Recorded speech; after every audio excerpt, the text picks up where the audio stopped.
ओम नमो भगवते वासुदेवाय नमः। विजया एकादशी महात्म्य व्रत कथा। धर्मराज युधिष्ठिर बोले कि हे जनार्दन, फागुन मास के कृष्ण पक्ष की एकादशी का क्या नाम है तथा उसकी विधि क्या है, सो सब कृपा पूर्वक कहिए। श्री कृष्ण भगवान बोले कि राजन, फागुन मास के कृष्ण पक्ष की एकादशी का नाम विजया है। उसके व्रत के प्रभाव से मनुष्य को विजय मिलती है। उस विजया एकादशी के महात्म्य के श्रवण वो पठन से समस्त पाप नष्ट हो जाते हैं। एक समय देवर्षि नारद ने जगत पिता ब्रह्मा जी से पूछा कि हे ब्रह्मा जी, आप मुझे फागुन मास के कृष्ण पक्ष की विजया नामक एकादशी व्रत विधान बतलाइए। ब्रह्मा जी बोले कि नारद, विजया एकादशी का व्रत प्राचीन व नवीन पापों को नष्ट करने वाला है। इस विजया एकादशी की विधि मैंने आज तक किसी से नहीं कही। यह समस्त मनुष्यों को विजय प्रदान करती है। त्रेता युग में मर्यादा पुरुषोत्तम श्री रामचंद्र जी को जब 14 वर्ष के लिए वनवास हो गया, तब वह श्री लक्ष्मण जी तथा माता जानकी सहित पंचवटी पर निर्वास करने लगे। उस जगह महापापी रावण ने श्री सीता जी का हरण किया। इस दुखद समाचार से श्री राम जी तथा लक्ष्मण जी अत्यंत व्याकुल हुए और सीता जी की खोज में चल दिए।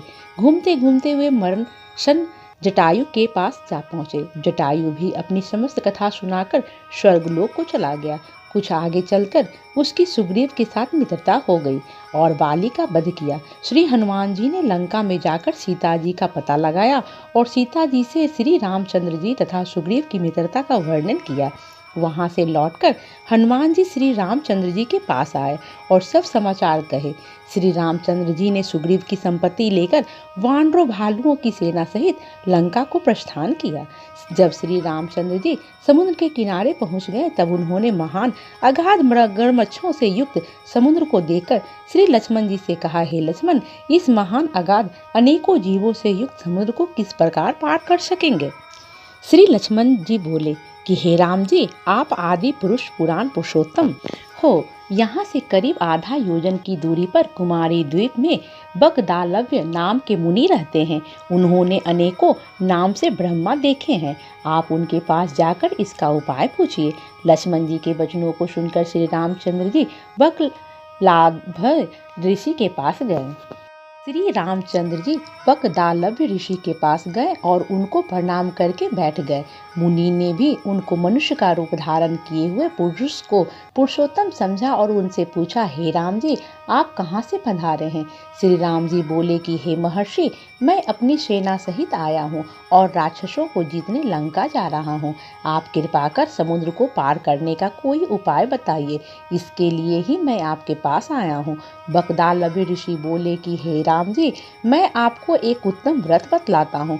फागुन मास के कृष्ण पक्ष की विजया एकादशी का व्रत करने से तुम समुद्र में अवश्य पार कर जाओगे और तुम्हारी विजय होगी। हे राम जी, इस व्रत की विधि यह है, दशमी के दिन स्वर्ण, चांदी, तांबा या मिट्टी किसी का एक कलश बनावे, उस घड़े को जल से भरकर तथा उस पर पंच पल्लव रखकर वेदिका पर स्थापित करें। उस कलश के नीचे सतनजा 7 अनाज मिले हुए और ऊपर जौ रखें। उस पर श्री नारायण भगवान की स्वर्ण की प्रतिमा स्थापित करें। एकादशी के दिन स्नान आदि नित्य कर्म से निर्भित होकर धूप, दीप, नैवेद्य, नारियल आदि से भगवान की पूजा करें। उस समस्त दिन को भक्ति पूर्वक कलश के सामने व्यतीत करें और रात्रि को भी उस तरह बैठे रहें। जागरण करना चाहिए। द्वादशी के दिन नदी या तालाब के किनारे स्नान आदि से निर्भित होकर उस कलश को ब्राह्मण को दे देना चाहिए। हे राम, यदि तुम इस व्रत को सेनापतियों के साथ करोगे तो अवश्य ही विजयी होगे।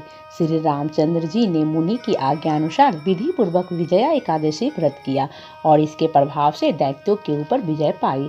अतः हे राजन, जो मनुष्य उस व्रत को विधि पूर्वक करेगा उसकी दोनों लोकों में विजय होगी। श्री ब्रह्मा जी ने नारद जी से कहा था कि हे पुत्र, जो इस व्रत का महात्म्य सुनता है उसको वाजपेयी यज्ञ के फल की प्राप्ति होती है। प्रेम से बोलिए विष्णु भगवान की जय।